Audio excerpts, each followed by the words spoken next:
Так, Олена, у вас выключено звук. Микрофон выключен.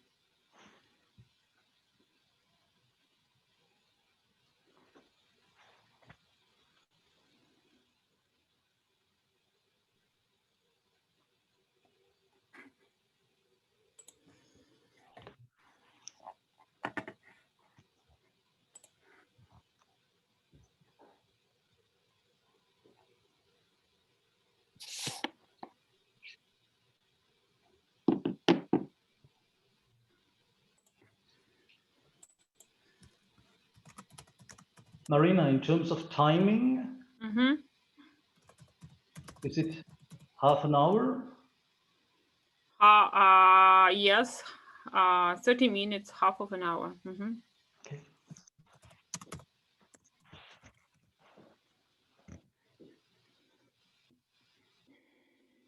So we can open the room.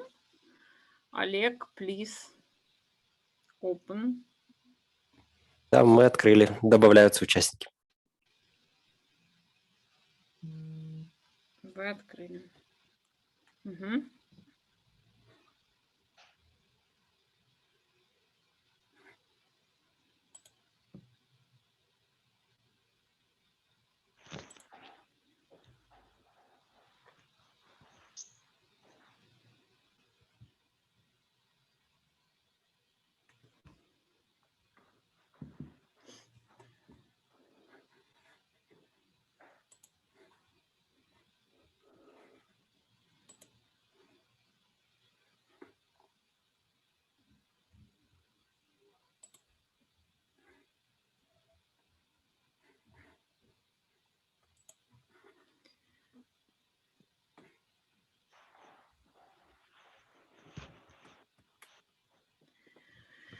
Всіх вітаю.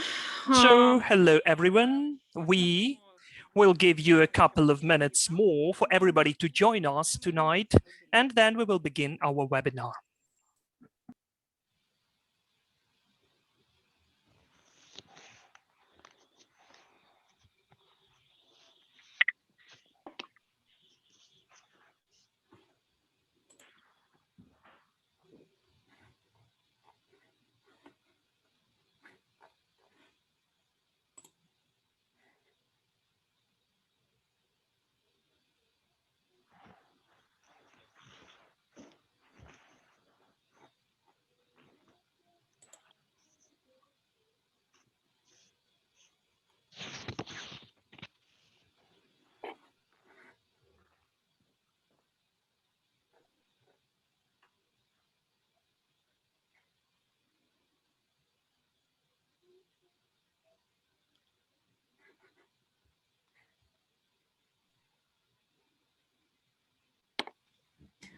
Так, ну я думаю, що ми вже можемо. Well, I think that we can begin now.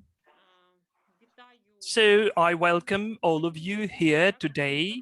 Thank you that you've joined us, because today we have a very interesting topic, which is connected with the ethics and sustainable procurement and the ethics in procurement. So today we have two languages, Ukrainian and English, and you will be able to choose to select any of the channels which you would like to listen to or speak.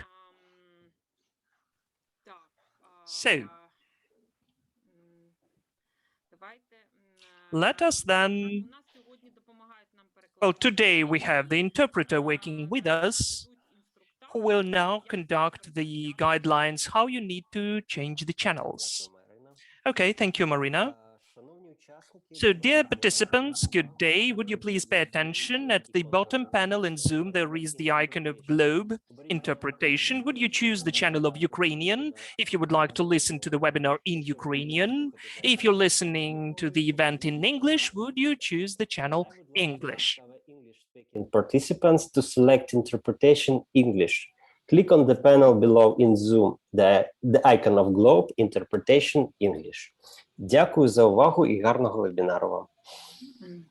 Дякую вам. Okay, thank you, Oleg and our partners, for the wonderful technical support and for the guidelines. So today we will be speaking with you about the sustainable procurement and about the ethics, which is an incredibly important topic, especially from the perspective how those issues are done under these conditions and what we should do with that during the COVID or post-COVID period, when first and foremost, there are other questions of the survival of business and survival altogether of lots of the companies. On the other hand, we're going on with our life, we are going on with all of our projects. So how it all can be organized and successfully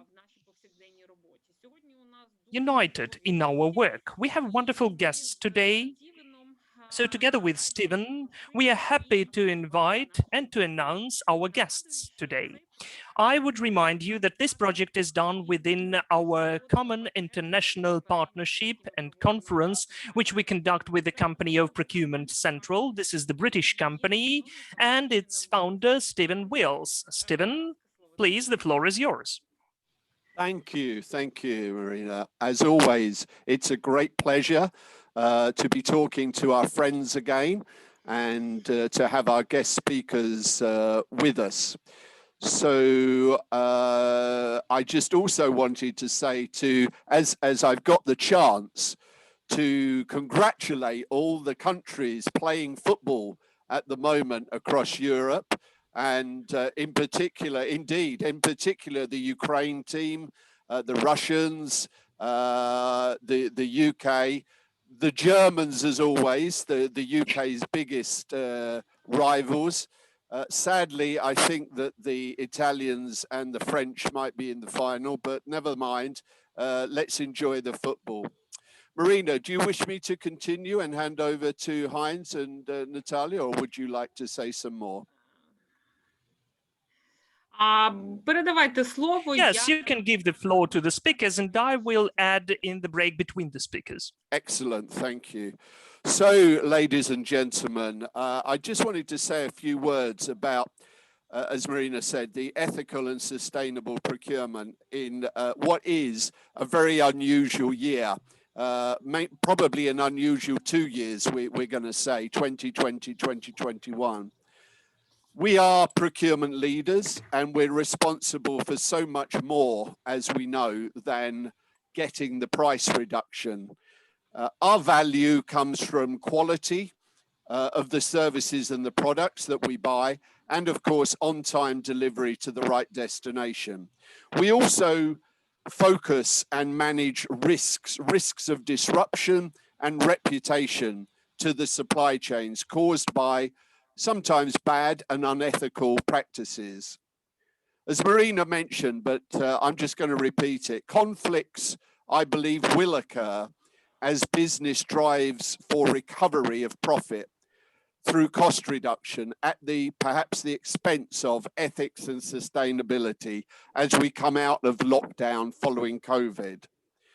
Some of these risks, some of these concerns that I have include the working conditions and perhaps looking for better profits, healthier profits, therefore not investing in the working conditions to provide hygienic compliance with health and safety, where young people are prepared to work for less money, so child labor might be used, that the fair and a living wage should be paid, that working hours don't become excessive for the employees, and that discrimination is not practiced, and no inhumane treatment is allowed of people in the workplace.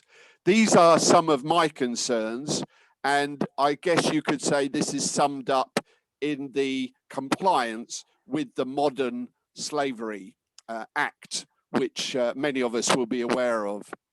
Many of us are members of a professional body.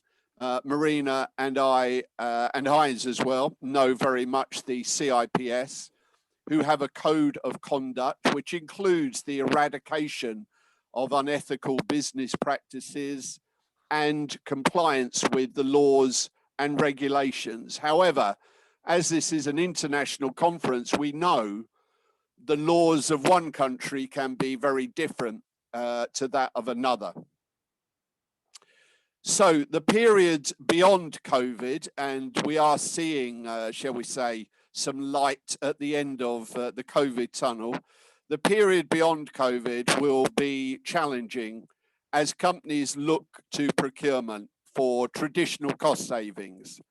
But my message to today's forum is that we must balance this with our value proposition of providing sustainable and ethical supply chains. So moving on to our first speaker, in fact speakers, but I'm going to give my good friend, Mr. Heinz Schaefer, the honor of introducing his associate and colleague, Natalia, and then Marina will introduce Alina. So firstly, without further ado, I'm delighted to welcome my good friend and previous colleague, Dr. Heinz Schaefer, to our forum. After Heinz started his first job as an operator in a warehouse, that was with A.G. Rudd. Heinz received his diploma, and his first role as an office manager was really around understanding procurement, distribution, sales, and how these all work with logistics. He had responsibility for planning of production, pricing, and negotiation with distributors. I think the big thing here that Heinz has got is, if I may say to him, a lifetime in procurement or procurement related activities. Sometimes people come late to procurement, but Heinz has been involved. He still looks very young, of course, but as an even young man, he came to procurement very early. Heinz graduated with a master's degree from Stuttgart and started in financial services as a buyer of professional services. Heinz's career really took off, and he was rapidly promoted to senior CPO roles in Alcatel and AXA Financial, with responsibility across Eastern Europe and Germany. Heinz has been in demand, and I've been very lucky to have seen him as an international public speaker, as an authority on Ariba, on IT, and indirect spend. And more recently, Heinz has been working in central purchasing with responsibility for buying logistic services and software. So with that introduction, I'm going to hand over now to my esteemed colleague and friend, Dr. Heinz Schaefer. Thanks, Steve. I hope that you can hear me. Can you hear me? Okay, thanks a lot. So Steve, thanks for this introduction. You mentioned almost everything I did so far. Maybe why am I an expert in Ariba? Because I studied computer science a long time ago. And from that IT area, I came to procurement, and this was really great. We did our first e-procurement system in 1996, which is now centuries ago, but it's now a long time we have done this kind of introduction. So I'm also a member of the German Association of Buyers, and also a board member of the Austrian Association of Buyers. And both associations also have a code of conduct for suppliers. I'm actually head of procurement management at Wüstler Württembergische, which is a financial service company. And previously, I had been the CPO, Chief Procurement Officer of AXA for the countries of Northern and Central Eastern Europe. And that's mainly the reason why I decided, together with Steve, that I would like to share with you the experiences we made in or for those countries. And when I talk about this area, I have been in charge for 9 countries. And as you can see, there are some Western countries, which is Germany, Switzerland, Belgium, and Luxembourg. But next to that, you also can see the Eastern European countries, including Ukraine, Poland, Czech Republic, Slovakia, and Hungary. And this was really a great challenge. And in total, It represented roughly 1 billion euros of expenses per year, which represented at that point of time approximately 1/5 of the total expenses of AXA. As you can see on the right-hand side, we started right from the beginning to act as a team. And why do I mention this? I mention this because if you want to approach an ethical and a sustainable behavior in procurement, it's not that the leader, that the CPO has to live it. It must be the team who really is doing an ethical and a sustainable behavior. Otherwise, it will not work. What we did for this team is that we defined right from the beginning very clear objectives. So, which means it was not a country by country approach, it was an approach for the whole team to achieve those objectives, which you can see there. We want to have an overall influence of more than 85%. We wanted to achieve 5% savings per year. We wanted to have really reduced costs, and we wanted to act as one team. Those objectives has been set exactly as the motto, which was on the way to the top. We wanted to reach the top, and this was the same for everybody, and everybody had the same understanding. In order to be able to approach that, we did several things, and I just have here a few highlights of what we did during those years. Obviously, it's a multi-year approach. You cannot do this in 1 year.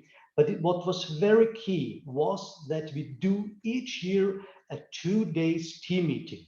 And we conducted this team meeting not in one country. We did it in one time, year number 1, we did it in Cologne in Germany. Year number 2, we did it in Belgium in Brussels. Year number 3, we did it in Switzerland.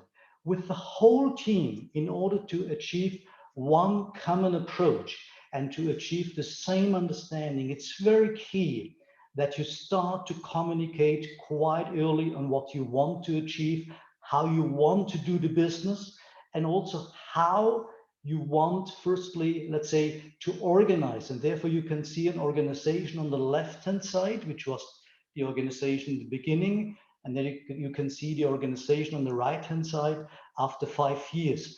What I want to express here, that it's not a fixed organization, it's more or less an organization which you would call nowadays an agile organization, because you adopt the organization to the needs, to what you have achieved so far, and to what are the next challenges.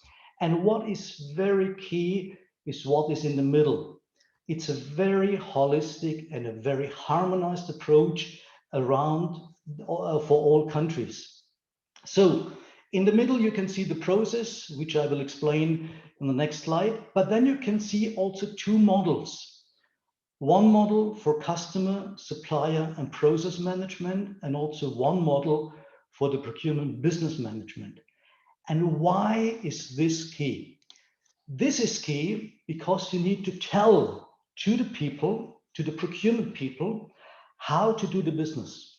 And on the left-hand side, we tried to define the model, how to approach customers, how to approach suppliers, and how to conduct a process. And as you can see in the diagram, there are always ABC and 3 axes, and 3 times 3 times 3 means in total, you have 27 quadrants of possibilities which you can apply during a procurement approach. And this means in total, we have all countries, 27 different models, and you choose just one to do your business. And that's very key to explain to the people how you want to do this, because otherwise everybody's doing it in a very free flow manner. And this is not helpful if you want to have a sustainable approach, if you want to do it in an ethical manner. On the right-hand side, we try to approach as well effectivity and efficiency at the same time. You can see 2 dimensions. The one is about supply risk and the other one is about complexity. And what we expressed here is that we look at what we buy and how we buy. And I will give you an example. Take a very important worldwide acting consultancy company, McKinsey, for example. If you say, I have to make a contract or a deal with McKinsey, You would assume, oh, it's a huge one. So it's very, very manually done. You have to do this in a very risky manner. That's right. In the case, it would be a 2 years project for 10 million euros and 50 people involved, for example. But if you ask McKinsey to do a one-day workshop, is that also this kind of approach? No, you have to do this in a very efficient manner, which means you have a low risk and it's a low complexity. Nevertheless, it's McKinsey. So which means it doesn't matter what you buy, it matters about the content. Is it risky? Is it not risky? Is it complex or not complex? And then you have to apply one of those 9 fields in order to make it very easy for your procurement folks. And so by the combination of both elements, the left-hand side and the right-hand side, you have one harmonized, one holistic approach for everybody in the team of the procurement area. And everybody has to apply the procurement process, which is here described in the typical end-to-end way, which starts, of course, with the need definition. Then you do the sourcing, you do the supplier selection, you do the contracting, you place the PO, you receive the invoice, you pay the invoice. And that's the end-to-end process. And there are 3 focus elements behind. Number 1 is you have to be very early involved. Why? In order to increase the influence. Secondly, you have to do the sourcing in a very professional manner. And professional means here the procurement professional manner. Why? Because you want to increase the value. And value is not just a low price. Value means to reduce the risk, to have the best value out of the whole deal. And the last one is to do everything which is around administration in a very efficient manner. And why are you doing that? In order to reduce cost.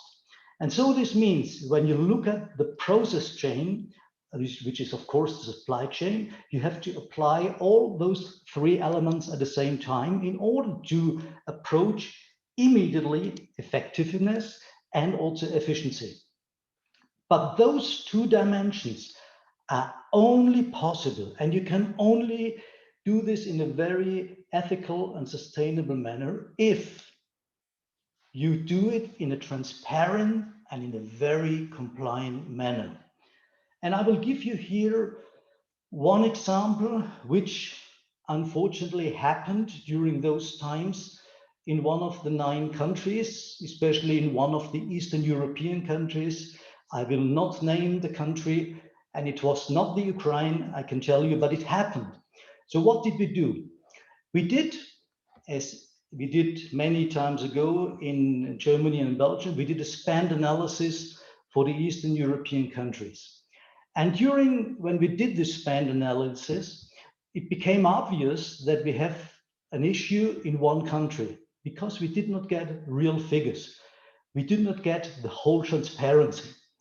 So we asked for specific contracts. We asked, give us evidence, how many contracts do you have? Give us evidence, what is the amount of money you are spending with the contracts? And unfortunately, we did not get this information.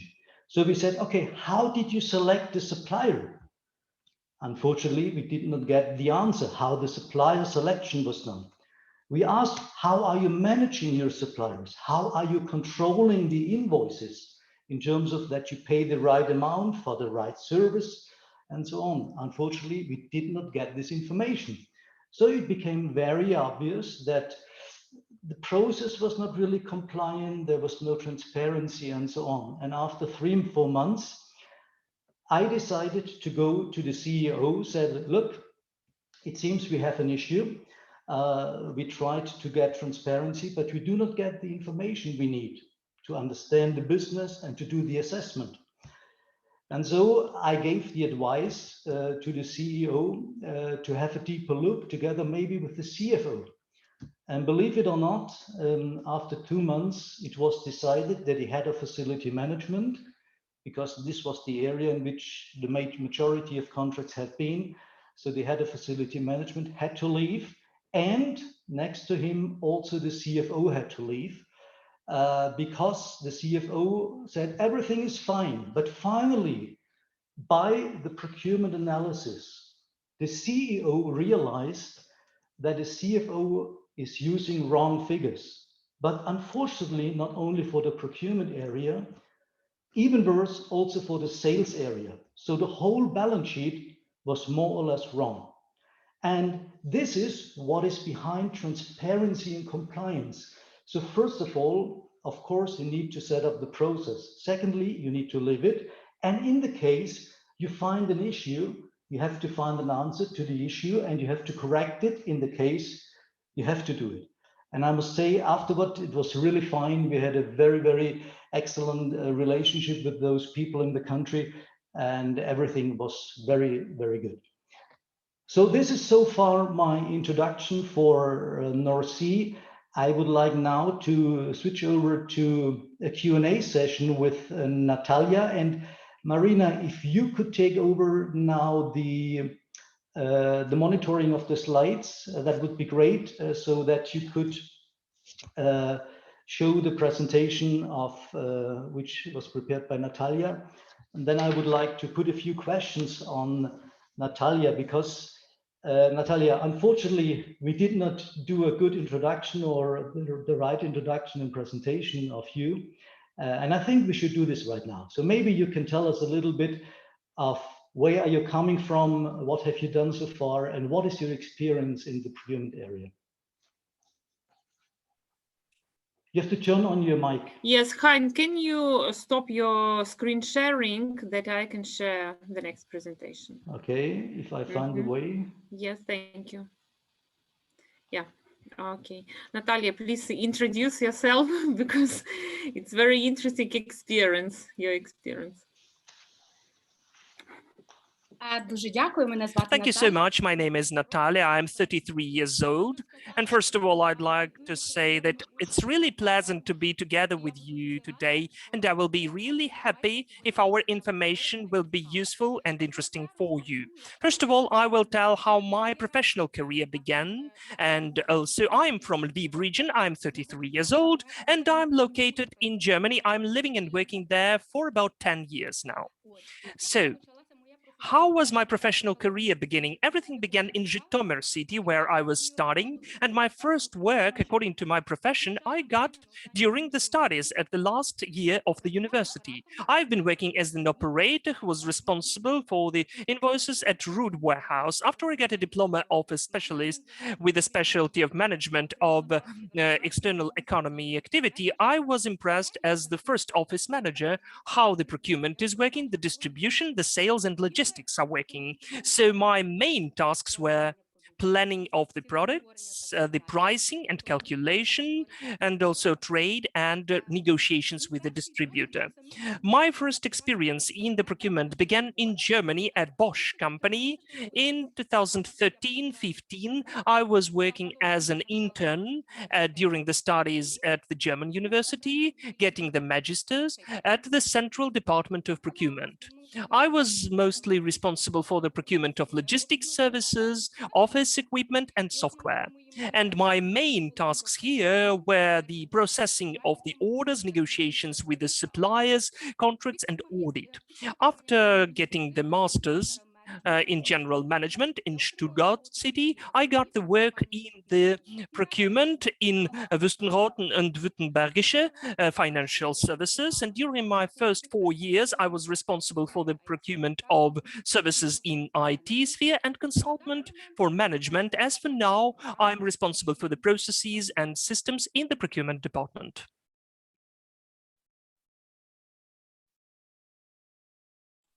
Okay, thank you. Досвід, вибачте, я кажу, такий чудовий досвід. So such a wonderful experience Natalia has, and Natalia has an opportunity to compare the ethical and sustainable procurement in Ukraine, because you faced it first, and then in Germany. So it's so pleasant for me because the company of Rood is our customer, is our client.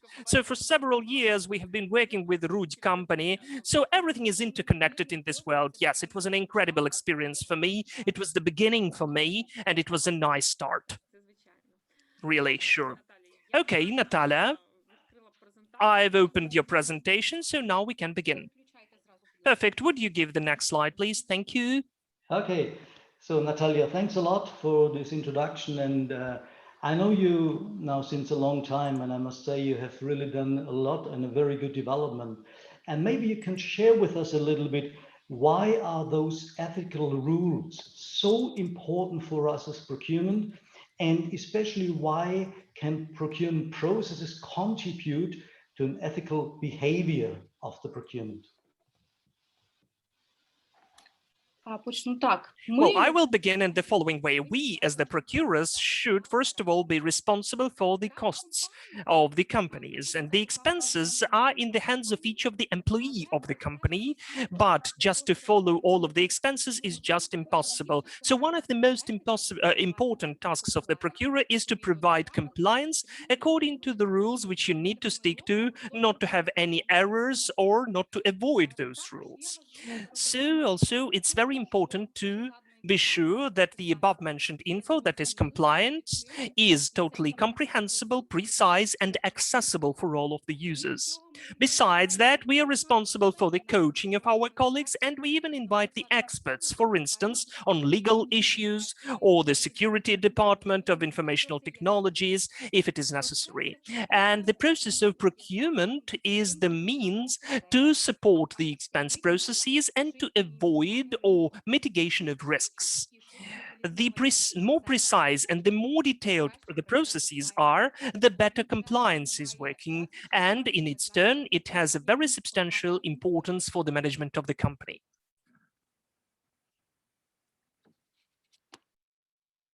Okay, thank you. If we look now at sustainability, Natalia, can you give us an example or tell us how procurement processes and systems are contributing to sustainability in general? And especially the question is, are we applying sustainability criteria when we select suppliers, when we do the bidding, and how are we doing that? Так, це, будь ласка, мабуть. Well, this should be the next slide. Yes, it is. So, as for the process setup, means that we can answer all of the answers about the process. So we can explain why step 2 follows step 1. This is how we avoid unexpected surprises, and we support and improve our reliability. And reliability is the step towards sustainability and consistency, when we can repeat all of our actions according to the usual plan. The same process is always done in the same way, which always excludes the mistakes. As for the next question, whether we can use those sustainable criteria in the bidding and evaluation process, I would say that in the 90% of the processes, everything is done according to the sustainable criteria. In 10%, which are left, the majority of the process is done according to the described scenario. The rest individually for the product or the service, and this is in fact a very insubstantial modification. Thank you. And my last question would be, can you give us an example how the setup of processes is supporting compliance and also sustainability? Це приклад, так. So yes, the example is here. So I can instantly remember such a phenomenon as Maverick buying, and it happens in bigger concerns and corporations. It means that a separate employee or the department ordered some service or the product without the procurement department. The reason can be different. For instance, the urgent need, avoiding of bureaucracy, or they being sure that the employee knows himself everything. So the procurement department gets the invoice only when the service is provided already. We were fighting that for a long time and explained that this is the violation of the processes and that the contracts wouldn't be so reliable. For instance, the licenses, the consequences, and the responsibility of the low quality services, or the exceeding of the price, or maybe some of the obligations of the partner violated. So those cases are the exclusion from the rule, and our colleagues have developed the whole process which describes that the procurement department doesn't bear a single responsibility for the risks. We're only paying the bills. All of the risks and the contract itself is full responsibility of the employee who decided to avoid us, because the procurement should be done in a centralized way with a compulsory participant of the procurement department and its approval. Okay, thank you. I have an additional question, which we did not prepare, Natalia, but I guess you can explain to the people in the Ukraine, because you realize that especially we as a financial service company are depending on the regulator, that we have to do many, many things, and we are controlled by the regulator. And moreover, we have a very famous tax department in Germany. And so it's very key that you declare what we buy in the right manner, because sometimes we have to pay this amount of tax and sometimes you have to pay this amount of tax. So maybe you can also explain why this kind of tax compliance, regulators compliance, also is contributing to sustainability and also to an ethical behavior of the whole company.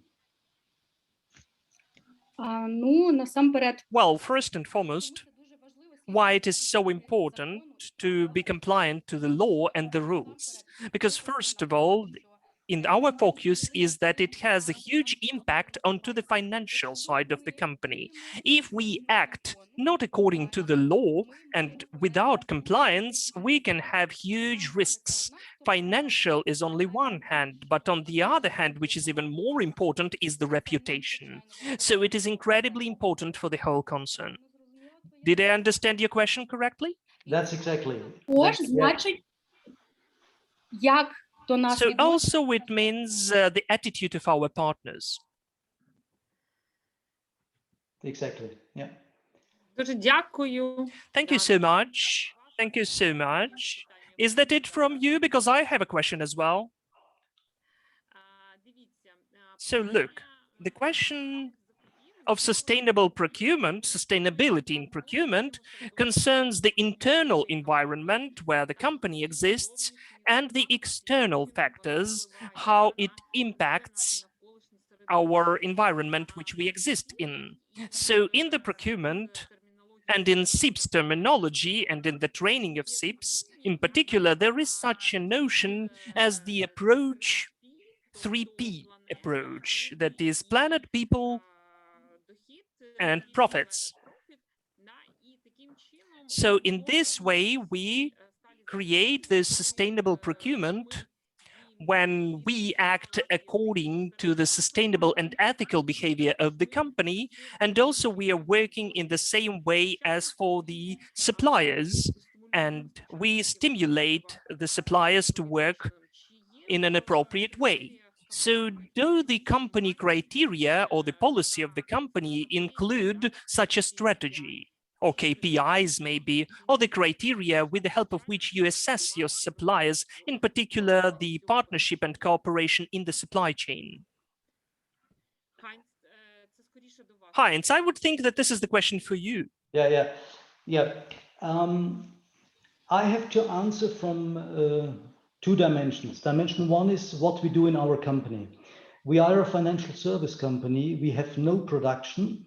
The only thing where we buy something which is, for example, CO2 related or is having an impact on the environment are the cars which we use, or is the electricity which we consume, or heating which we consume. And of course, we apply those criteria, especially for those commodities. So that's approximately 2/3 of what we buy actually is related to services. So to people. So we buy people, and for that part, I would say sustainability in this kind or in this dimension is not really an important one. When you look on the other side, what is happening in the German procurement market or in the European procurement market, I have to agree that what you told is really what is applied more and more and more. And especially in the association I mentioned in the beginning, as well in Austria, but also in Germany, we learn that more and more procurement departments are putting emphasis exactly on those criteria in order to, as Natalia mentioned, to improve the reputation of the company. There's a law nowadays in Germany that we have to do each year a CSR, corporate and social responsibility report, which is done by the consultancy company, and which is given an assessment later on. And this is very important to have a very good report each year, because the shareholders are looking at this report, and it becomes more and more important. And therefore, I must say, all procurement departments are working for that. And as I mentioned, even when we buy a car, we have now to look that a car is not consuming too much oil or too much gas. Дуже дякую. Thank you so much. There is one more question. In Ukraine, we have such an opinion that everything which concerns environmental and green procurement, it will impact the price, the expensive, high prices for the procurement. For instance, if we need the reduction of CO2 emissions or the use of upcycled raw materials, it should be an additional expense or cost, and it will reflect on the price for the procurement process. So you, as the head of the Association of Buyers, procurers, you communicate with the buyers in Germany and Austria. You are much more ahead of us. So does it really increase the price? What do your CPO tell about that? So firstly, the sentence, it has an impact on the price, is correct. Nevertheless, I must say it's not correct, because especially we as procurement professionals, we know that the price you pay for an item or for service is not a price which is finally in the balance sheet. And that's why at least Steve and me and our colleagues at AXA, we introduced years ago the total cost of ownership. And we said we have to look at the total cost, and we have also to look, for example, what is the money which we spend for the waste to get rid of the waste, for example, or what are we doing with old buildings and so on. And therefore, I would say that if you look at the total price and the total cost, it's not really increasing the price, but only if you look at what is in your budget and how can I consume my budget, of course, then it might be a little bit more. But the reason for that is that actually the total cost of ownership is seen in various budget elements, and there's not one big budget basket which is in charge of everything. At least that's my experience, if you look at the figures. Добре, дуже дякую. Okay, thank you so much. That's an interesting experience and an interesting construction of the procurement process in your company. Now I'd ask our participants to be very active. Would you please pose your questions, and we will definitely and happily answer them. And as for now, before I come to our next speaker, Olena, I would like to mention that we will go on with these events further on. Our webinars will go on up till the end of the year. The next webinar will take place on the 15th of July. So would you follow our announcements, subscribe, and we will send out the invitations for you. We'll have the break in August because everybody will be on holidays, I hope, and then we'll go on in September. And also, I'd like to emphasize that we have the Telegram channel, Procurement News, Zakupivli News, which popularizes procurement. We write lots of interesting things. Would you subscribe this channel? And you will be able to get timely and relevant information. We issue digest and different news which concern procurement. So we'll definitely further on share with you. My colleagues have already posted in the chat the information about the following events which we are conducting. Those are the trainings which are open, not only webinars, but trainings which you can attend in Ukraine, in Kiev. Those will be totally open trainings. So, Olena, now I give you the floor. Would you please turn on your mic? Unmute your mic. Olena, I'm so happy that you joined us today for this webinar.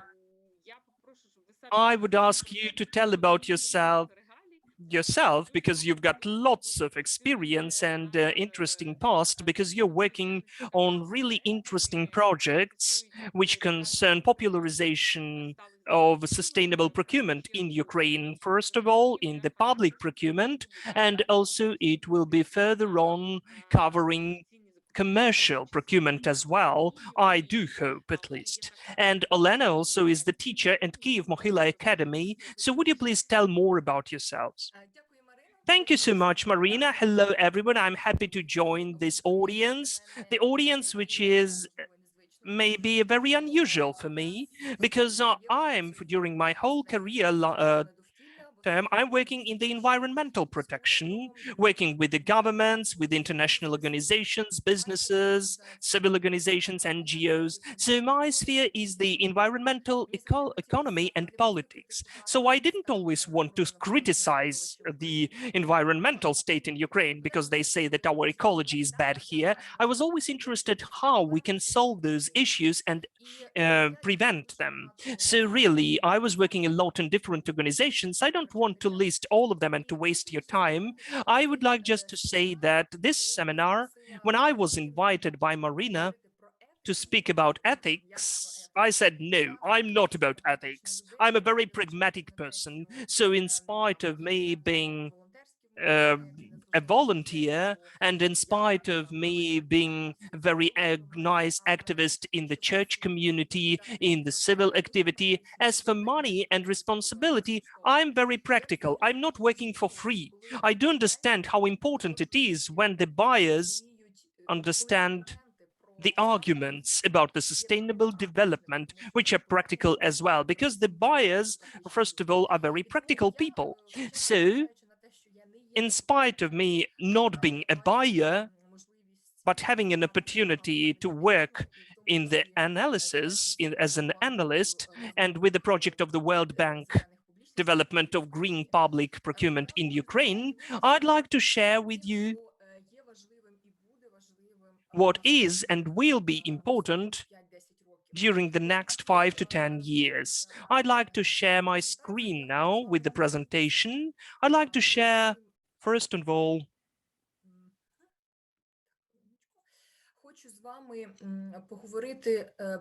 like to speak about what and will be relevant for us in 5 to 10 years.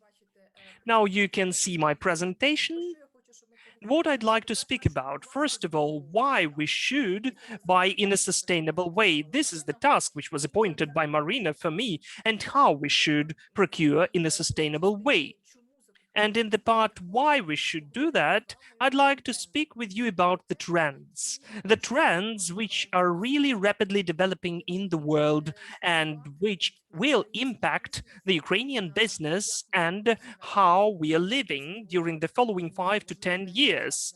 And maybe 10 is too optimistic. During the next 3 to 5 years, we'll feel those trends in our country. We will be speaking about the world national sustainable trends and about the advantages of sustainable procurement for the companies. So why it's worth to procure in a sustainable way. The world sustainable trends are rushing rapidly, and COVID helps that, and technologies help that, and the risks which the environmentalists were mentioning, they are finally happening, unfortunately.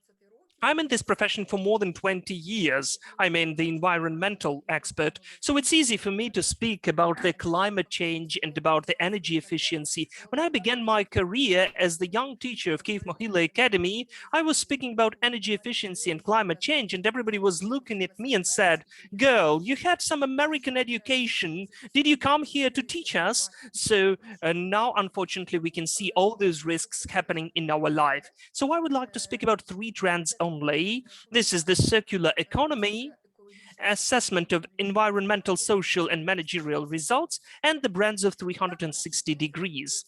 The first is circular economy. In Ukrainian, it is, well, the closed circle economy, as we say in Ukraine.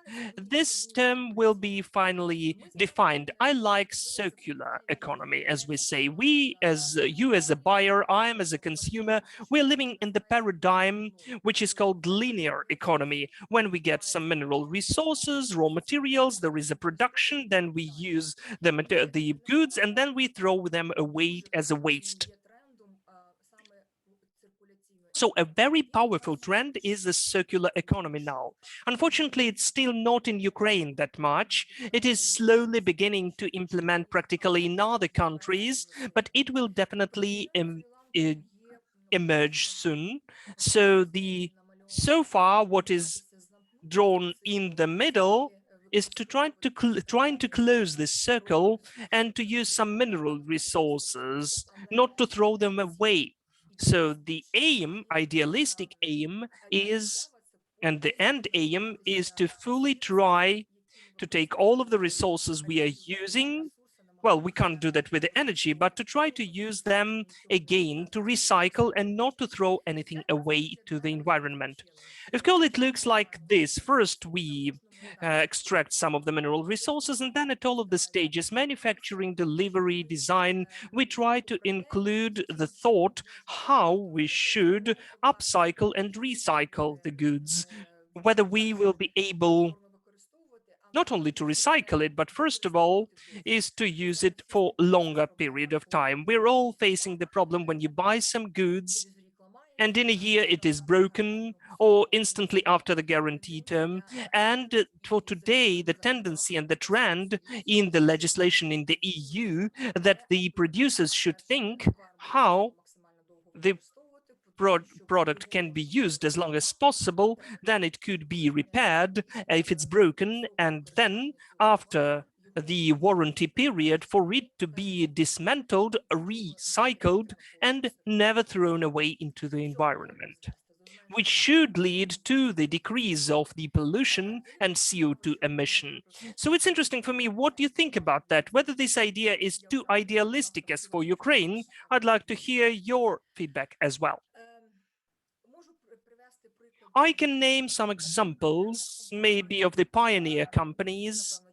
Everybody has heard about the company of clothes production and manufacturing, Patagonia, who has the slogan, "Put it in the post office, not at the litter. Don't throw away the clothes. We'd like to use it again, recycle it, and to find new programs." So the company says that you should take the used clothes and to send them back for the recycling. There are some other companies for clothes. Patagonia is just one of the biggest ones, which in fact even have some competitive advantages. They focus on differentiating themselves among other companies which produce clothes. Then the Belgian company on the materials manufacturing, Umicore, it was extracting mineral resources mostly and doing mining, but now they have come to the urban mining when its motto is that we let us upcycle, let us not extract metal. They take the cell phone, they dismantle it into spare parts, and they totally recycle all of that. Those examples will be more and more coming to our life. So after, for instance, you plan your procurement, because of different reasons, we need to consider that. that these types of goods should be used for the longer period of time. We shouldn't buy it again and again in a year or two and not spend money for the repairment works, and considering how we can then not pay for its utilization. The second trend, the world trend, which is also rapidly coming, and today and tomorrow we have the International Forum about the environmental and social sustainability, which can be seen as ESG, environmental social governance. So in fact, the number of the companies, investors who pay attention to this ranking, this assessment is really increasing. According to the data of PricewaterhouseCoopers, they grow for 1/3 every 2 years. And as of today, the resources and assets which are basing the ESG approaches in Europe is 50%. And the investors which pay attention to the climate risks in the portfolio of the companies are 83%. Of course, we're speaking about the European ones. And what's interesting, the younger investors, 91% of them say that they will never invest in the company which doesn't take into consideration the climate change. And of course, it happens not because they are so cool, and they just understand that the assets can really suffer and be affected because of the climate change. If you as the company do not take into account how the climate change impacts your business, your supply chains, it's not profitable to invest into you. You are a risky company then. So this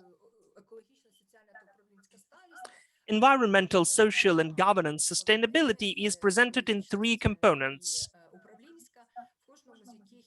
Each of them has certain components which we assess. Would you please be interested in this? Because I even show the link where I took this material in Ukrainian. Out of the environmental, we consider the CO2 emissions decrease and reduction, the volume of consumed water and land resources, and also the system of the recycling of the wastes and other important components. So what's important here, since the 10th of March of the current year, there is the EU regulations on the disclosure of information about the sustainable funding and financing. So the European Union introduces the regulations which encourage the investors and corporations to calculate positive and negative consequences of their activities and to conduct assessment according to certain criteria. The companies, as of today, if they want to attract investments, they will be obliged to provide this reporting. As for today, what I was searching through, there are 3 companies, not to deal with that for a long time. The agrarian holding Astarta is getting the risk ranking of ESG is 32.6, which is the 3rd ranking place among the 89 companies which were analyzed by the ranking agency of Sustainalytics. DTEC and Metinvest also have such an assessment, and it is out of 100, it is 26.6 of DTEC. They are proud that in comparison with the previous year, they improved their ranking for 3.3, and they are the 36th company among 214 energy companies. Metinvest has improved their position from 30 points to 31.7, and they are 9th in the ranking. But if you come to the website of this ranking agency, you will see that 32.6 for Astarta is the indicator with the high risk. The same happens with DTEC, it's an average risk. As for Metinvest, it's high risk as well. So for any investor, if you come to this database, you can see how risky your investments will be if you would like to invest with the idea about the environmental, social, or governance sustainability. So if your company wants to attract investments, not only of the investors, but of the banks as well, you need to think how, well, maybe not even you, I do understand that the buyers don't play that significant role in the companies, but if you can hear about the circular economy for the first time, if you can hear about the environmental, social, and governance sustainability for the first time, maybe your superiors haven't heard about that. This is the trend which, believe me, will be working, and you will face it sooner or later. It would be nice to know about that at least.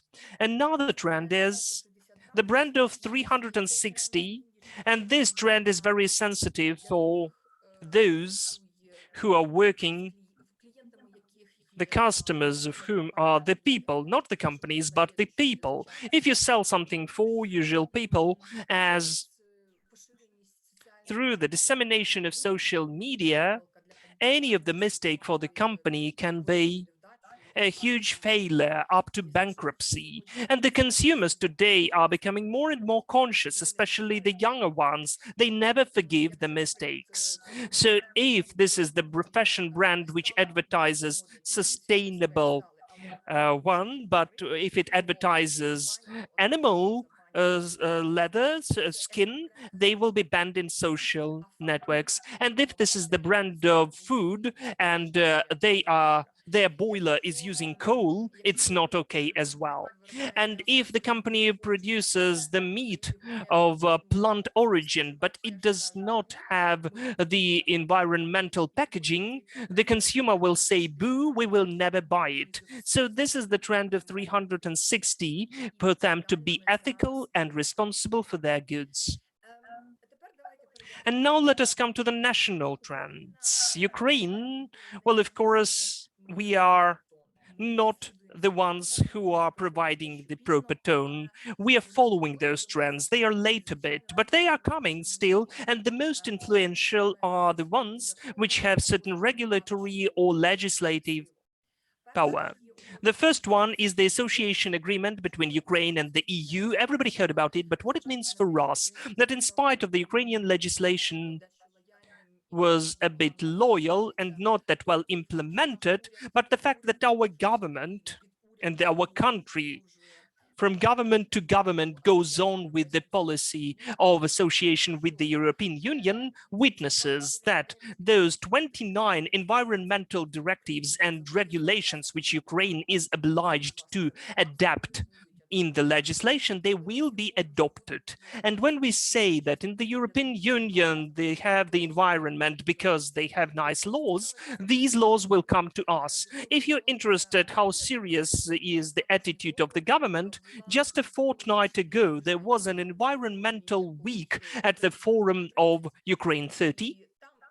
And it was interesting to listen to the heads of the ministries, the agencies, the environmental inspection, and you will understand that this trend will be implemented. Now we have a very rapid government which is working on the harmonizing of the Ukrainian legislation with the European one.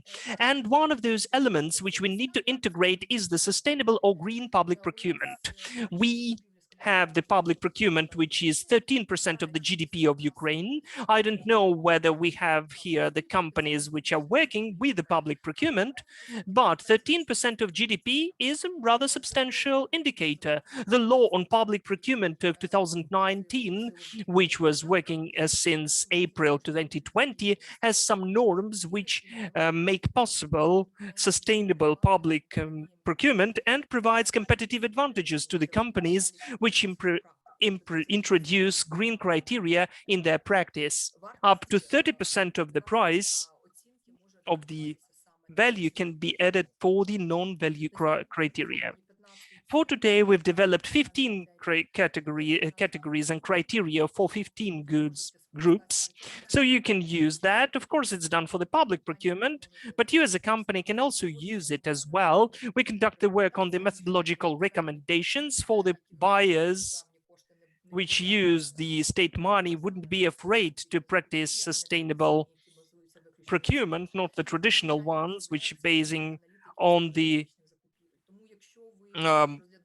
legislation. So if you consider the opportunity to take part in the public procurement and you are interested in the innovative green sustainable practices, This is the chance to begin to work on that now, to have the opportunity to provide your services when the buyers in several years begin the active use of the green criteria in their tender procedures. The second trend, which is really impacting us, and it is with the association, with the agreement, it is the green course, the Green Deal of Europe up to 2030. And what's important here, Europe has taken lots of ambitious, really ambitious obligations up to 2050 to become the first climate neutral bloc in the world. So for that, they mobilize huge money, 1 billion euro, to create the favorable infrastructure for the stimulation of state, that is public and private investments, which are necessary for the transition to the climate neutral, green, competitive and inclusive economy. Here at the picture, you can see the spheres according to which this European Green Deal will be working to: climate, energy, industrial strategy and circular economy, sustainable mobility, finance, zero pollution, biodiversity, green agriculture, and they will be impacting all of the sectors. If your company wants or is already now exporting to the European Union, you can't help being greener. You can't reduce your impact because on the one hand, those are new opportunities. The biggest opportunity for Ukraine is for the company to be in the European supply chains, because what's needed for the European company is to have the suppliers of the raw materials or any of the goods which will be compliant and correspondent to the sustainability criteria. And if you would like to work for the export only, I will tell you instantly that in the European Union, they have developed the environmental footprint of the manufacturing. This is the methodology which calculates how much materials and energy were produced during the manufacturing used for the certain type of goods. And if you would like to export and to say, please buy my environmentally clean products, you will have to use this methodology for the consumers to compare that with other similar goods. The marketing will come to the sphere of the nice use of resources. So as for the environmental footprint, it will be launched in 2 or 3 years. So far it is voluntarily, but it will be compulsory. And we need to take into account the threat for the exporters. This is the correction mechanism for the CO2 at the border. And if the products are manufactured with CO2 emissions and greenhouse emissions, they will measure the methodology and they will be taxed to equalize the goods at the European markets, the ones which were with the carbon intensive industrial processes and the ones which use some innovative practices. So it will be the tax at the border. And now Ukraine and the whole government are really worried about that because the European Union is such an important trading partner for us, 49% of export, and 2/3 of exporters will face this mechanism of the adjustment of CO2 at the border. So it's better to invest now than to look at the budget of the European countries. Ukraine will have the more harsh environmental legislation, and today the government is already discussing the environmental tax. All of that is within the trends of association and European Green Course.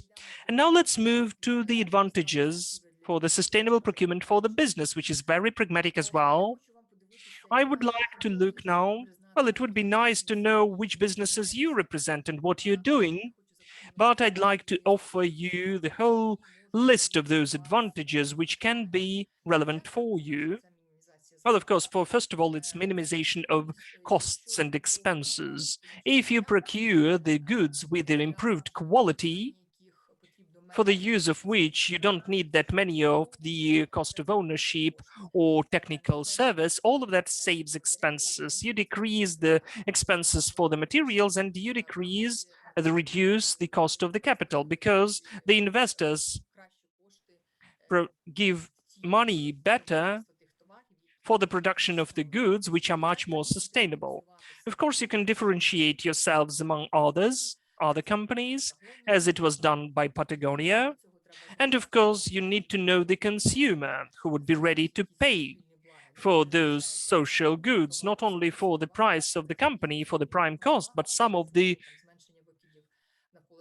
CO2 emissions decrease. And for that, we use the direct marketing and the non-financial reporting and ESG, which we mentioned above, and of course, diverse information campaigns and projects. And also you should take into consideration the protection from the legislation amendments. Well, of course, if the government does not decide that we shouldn't work with the EU and let us live in the feudal way, still, the environmental legislation will become more serious, but what's good in that? Not all of the companies will be affected in a similar way, and the companies which will adapt quicker and will change their manufacturing practices, they will be able to get competitive advantages. Well, of course, I won't even mention a lot about the environmental risks management, because if you use non-sustainable practices and you have in the waste on the production some of the toxic substances, or if you have some of the dangerous substances in the manufacturing process, it may harm the health of the people, which will lead to certain sick leaves and also the stoppages of the manufacturing processes after the emergencies, some of the financial losses because of the changes or the changes of the mood of the consumer, the responsibility and the insurance payments are higher. So as for the environmental risks, they should have the same attitude as any other risk in the company. And of course, the highest level, you can just manage your competitors. And to get competitive advantage, just because you can merge into the association and lobby some legislation which would provide advantages to you and your colleagues. I'd like to mention several examples for it not to be just words. First of all, about the minimization of the expenses. In the public procurement, in the new edition of the law about public procurement, we've introduced the notion of the price of the life cycle. And of course, when we buy any type of goods for our own economic entity or for the company, we don't only worry about the price, but how much it will cost to see the price of the electrical energy, and then how we'll be able to throw away these goods after we used it. So we should take into account the life cycle price. If we take it into account, then the sustainable goods with environmental characteristics can definitely get some competitive advantages. A typical example is, first of all, the life cycle price includes not only the acquirement, the utilization, environmental taxes, and the use, the exploitation, what was mentioned. So the example, finally, this is a very nice example, usual light bulbs. If you look at the price of the acquirement or procurement, the cheapest for us will be the usual light bulbs with halogen, just the usual ones. But if we look at the energy efficient options, they are much more expensive. And if we don't take into account the life cycle price, the choice for the buyer will be the halogen light bulbs. But if we take into account the introduction, installation, the electrical energy in 3 years, the price of the replacement of those light bulbs, we can see that the most expensive light bulbs can be profitable. So it shows us the importance and the rational approach of the life cycle of the product. Then the examples for the reduction of the expenses for the companies, like in Germany, in Bremen, they have introduced the principle of the circular economy in the municipality. So instead of buying of the new cars and vehicles, they decided to become the members of the local service of common use of the vehicles, because for 92% of the time, the vehicles are not used. So to work according to the circular economy principles, the municipality decided to use the vehicles together with other users. The same happened to save money working with other companies to satisfy the needs of the bigger public buyers. The example is the European Commission, which created the common procurement between the bigger state buyers in three main spheres: electrical cars, the circular economy construction, and the construction platforms with the zero emissions. For it to be much more attractive, there is such an initiative, and the common procurements and framework agreements for the goods which are bought with some environmental characteristics, they will be profitable in their own way if you merge with other companies and buy more. Another example I'd like to mention those changes introduced in the legislation. In Latvia, in the beginning, the criteria of sustainability in the public procurement were used, which can be used in the private companies as well. First, they used it just for food products and services. But later, gradually, they said that it would be compulsory to be used in 6 groups of the goods and 14 voluntary groups. As for Ukraine, of course, we don't have the compulsory character of public procurement to buy the goods with environmental criteria, but we can wait that gradually there will be such an initiative and some of the goods will be obligatory to buy with the green criteria. And of course, my favorite example is when the United Kingdom initiated among the businesses to create the working group on sustainable procurement. They created the implementation plan to introduce sustainable procurement for the government of the UK, according to the best practices of the state and private sectors. So if your company would gather with other representatives of the business and helped our government to create something like that, you would become the pioneers and the leaders, and you would be able to create the sources of the procurement, because public procurement are rather substantial, and the companies which know which the tendencies are in the government, they will be able to get some competitive advantages. And this is the last question: how we can procure in a sustainable way. I know that lots of companies are just afraid. They say that it is scary and not that known. So the recommendation, as far as I understand it, as what I have, considering lots of approaches in different countries of the world, that we can begin with something small. For instance, if we look at the food services, if we look at the whole life cycle of the products, of the raw materials extraction, the production, the use, the waste management, then the manufacturing process really negatively impacts the environments, because we use pesticides and chemical fertilizers, we use the water and the energy, and there is the degradation of the land. But still, anybody who would like to procure such goods, they shouldn't just look at the manufacturing only. It would be enough if you just don't procure, for instance, if your dining place does not buy anything in plastics, only in the glass packaging or the packaging which can be used repetitively. Or you can look at the storage term for the food products, that maybe it can be longer. So you should begin with something small to understand how it can be done. And it's not compulsory to begin with something gigantic as a program. You shouldn't create any of the huge procurement groups within the company. It would be enough to begin with some smaller steps.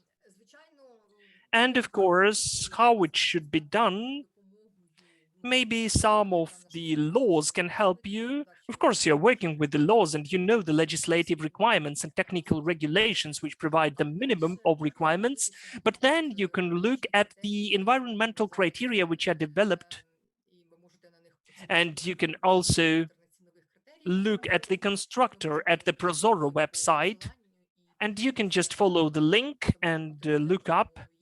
It can help you as well. There are some of the environmental criteria of the European Union, and also there are the systems of standards and ecological labeling. Then you won't need to think about that too much.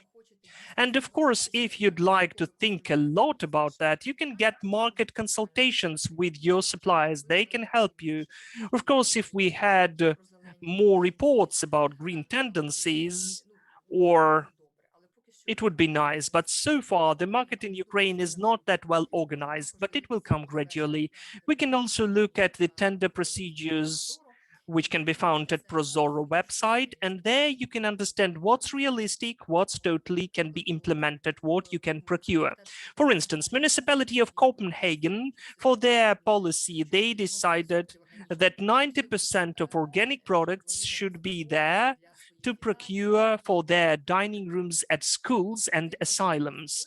So what they did, they went to the market consultations, they assessed the needs, what is needed for the development of the tender documentation, they communicated a bit, so they launched the tender procedure, and this is how the companies which got those tenders had the guaranteed customers.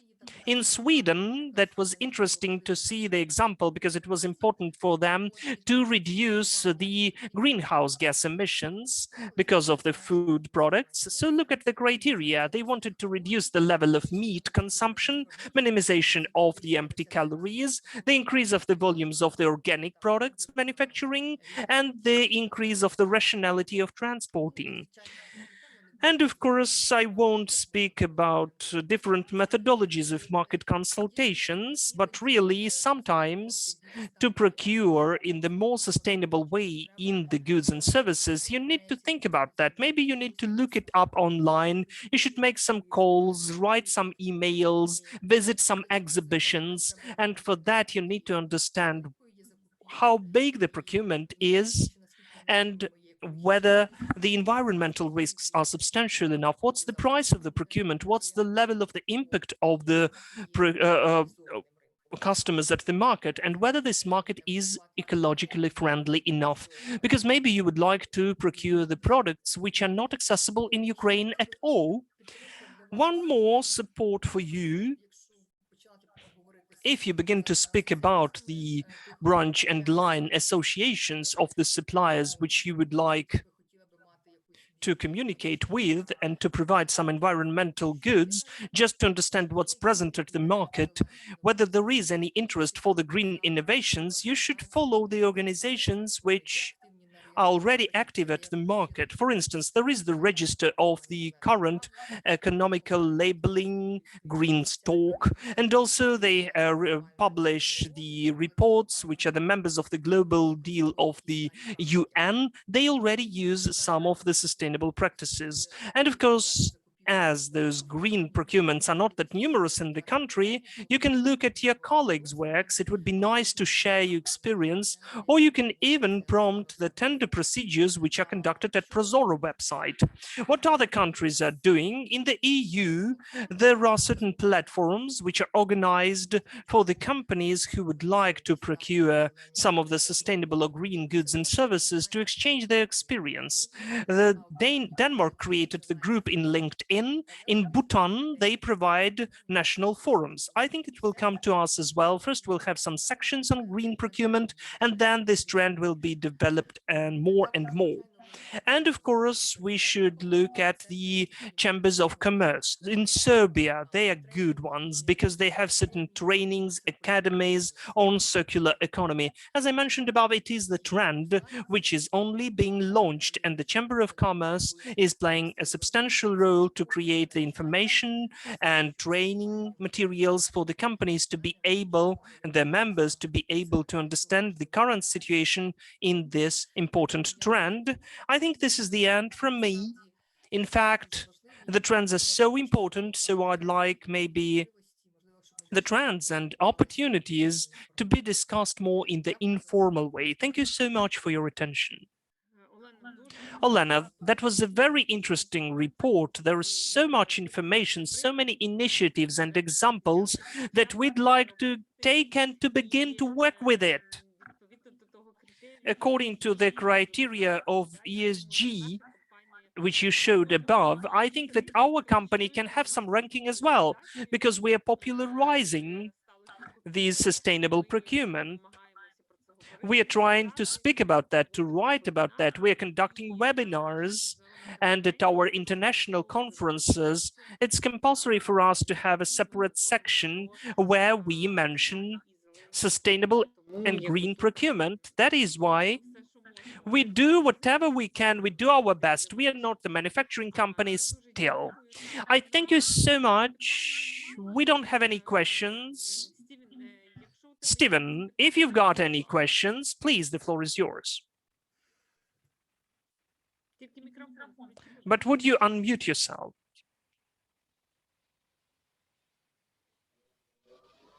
You would think this is the first time I've ever been on a call like this, the amount of times I forget to unmute. So I just have a comment to make to all of our speakers, really, and listening to the presentations. And that was that there was a lot of conversation about legislation and regulations.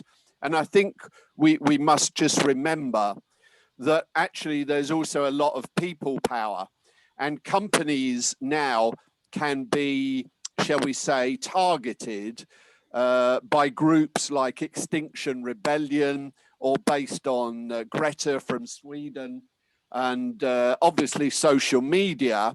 We can see companies being targeted directly, whether it's law, that they might be completely legal. There might not be any legislation against them, but because people feel very strongly that the social power needs to be applied to these companies, they can take direct action. And certainly the company Heinz and I worked for many years ago, we had customers like 3 or 4 tiers down that worked with animal testing. It wasn't even us, but we were the biggest target. We were the big target, a global company.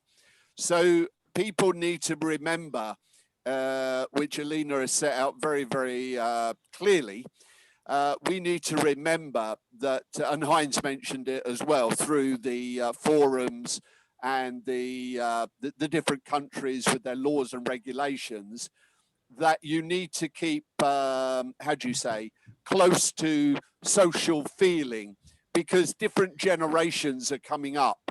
I was in Kazakhstan over 12 months ago, and traditional values are changing. The young people, or shall we say, I'm calling Natalia the young person, but people of Natalia's age group rather than mine are saying, look, you know, we have a different view, and you know, it's our generation. My generation have messed it up. So we need to take charge, and we need to do things differently. So I guess the message is, don't just wait, because there is a movement afoot. Don't just wait for the law or the regulations, because people will have their view, a very strong view, and this can spread very, very quickly. So you need to be engaged and in tune with that. Debbie, did you want to just make some remark? Thanks, Steve. Yeah, thanks to the speakers. It was really, really interesting. Thank you so much. Elena, I thought you made some really useful suggestions on a practical basis there that people can get started with. And I just really, all I would really say is that I agree with everything that's been said about how important this is. You know, the people, profit, planet economy, the sort of 3 triple bottom line, as we call it in the UK now.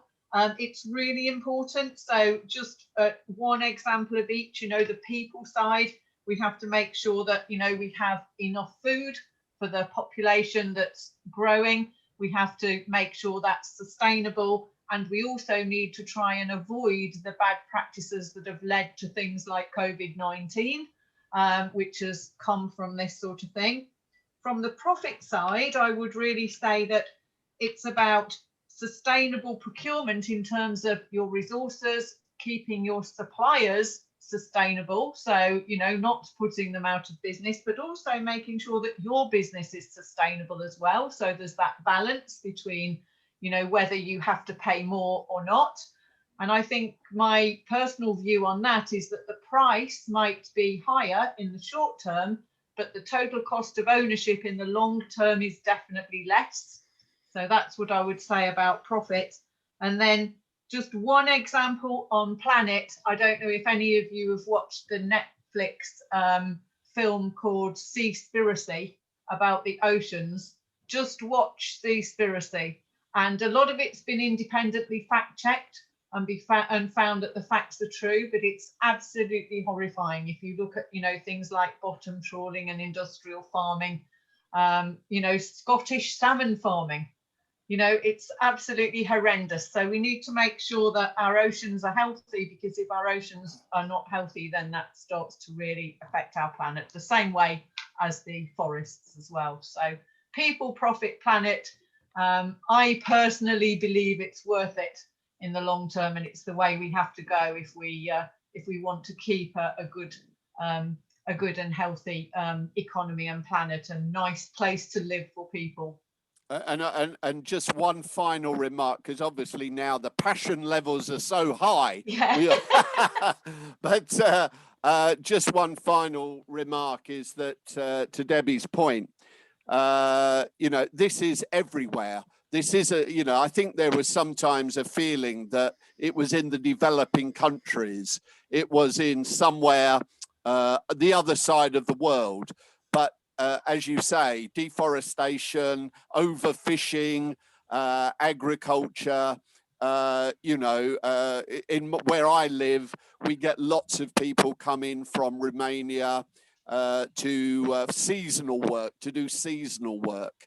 And there's question marks there about, are they paid the right wage? So wherever you live, whatever part of the world you're in, everyone's got a part to play. Right. I've had my I've had my passion and my shared my views. So that's it from me, Marina. I did just put in the chat, by the way, the link to the UK government flexible framework for sustainable procurement, if anybody wants to look at that, because Elena, you mentioned the UK government initiative, and I do know for a fact that they are now including these kind of factors in their evaluation criteria for bids.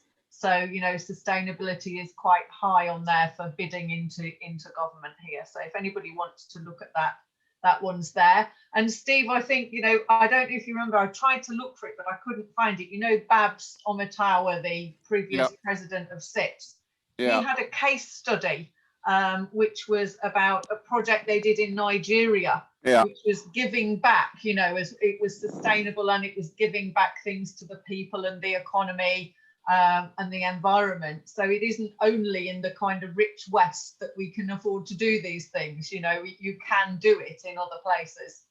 And aren't you going to see the G7 leaders tomorrow? I think they've left Cornwall now. But yes, right. I am going to Cornwall. I don't think Boris will still be on the beach. Okay. Okay. All right. Very good. Thank you. But thanks, excellent. Everyone. Excellent. Yes, thank you, everyone. Thank you that you've been with us and whoever sat with us up till the end. And we are waiting for you at our following events. Thank you, all of the speakers. It was very interesting. Thank you. Goodbye. Goodbye.